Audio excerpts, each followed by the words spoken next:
This is the first of a series of videos on a topic that's caused much controversy in recent years, global warming. People have argued this issue from all sides, and fake statistics and bad arguments have been thrown around from both sides of the debate. So I decided to do everyone a favor and post a series of videos on what I call global warming Mythbusters. These are my first posts on YouTube. I've tried my best to research this issue in depth so that I can bust more myths than I create, but please remember that if you think I'm wrong, feel free to post a response and start a discussion, keeping in mind that you're only a senior in high school or go die loser aren't responses that are going to convince anyone. After all, YouTube's an open forum.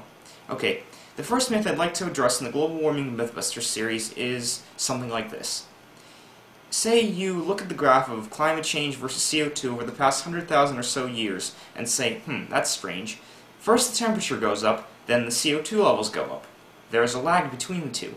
Doesn't this prove that our increase in CO2 is caused by global warming and not the other way around? So, okay, a rise in CO2 doesn't cause a rise in temperature. How can it be our fault then?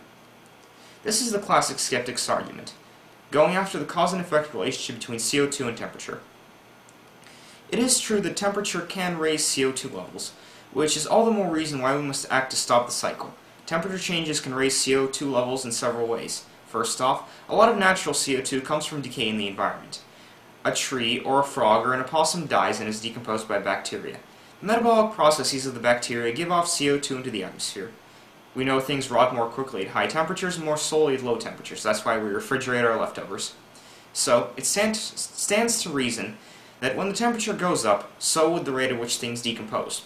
Things rotting more quickly raises the atmospheric CO2 level. The other way that temperature changes CO2 levels is because gas is more soluble at low temperatures. Anybody who has tried to drink a warm soda knows what I'm talking about. So, you got CO2 dissolved in the world's oceans. And when the water heats up, the oceans are able to dissolve less and less gas, so CO2 starts escaping from the water into the atmosphere. This proves that temperature can raise CO2 levels, but it doesn't debunk global warming by any means. Let me explain. Let's say, hypothetically, 50,000 years ago there was a small change in the output of the sun. This little temperature bump would be very short term. It would go away once the sun goes back to normal. This isn't what happens, however. We see a relatively large change in temperature. The small change in the sun raises our global temperature so that some of the dissolved CO2 in the water gets released into the air. This little bit of CO2 causes some global warming, which in turn leads to the release of more CO2 from the ocean, which leads to even more global warming. This positive feedback loop continues, getting stronger and stronger, until some other change breaks the cycle, bringing the temperature back down. Rather than disprove the CO2 temperature link, this proves that CO2 plays a key role in any temperature cycle.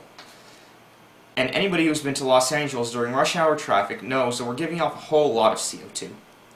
We put 1 ton too many into the atmosphere by driving our big SUVs, and we just give the cycle the kickstart that it needs, and then it goes from there.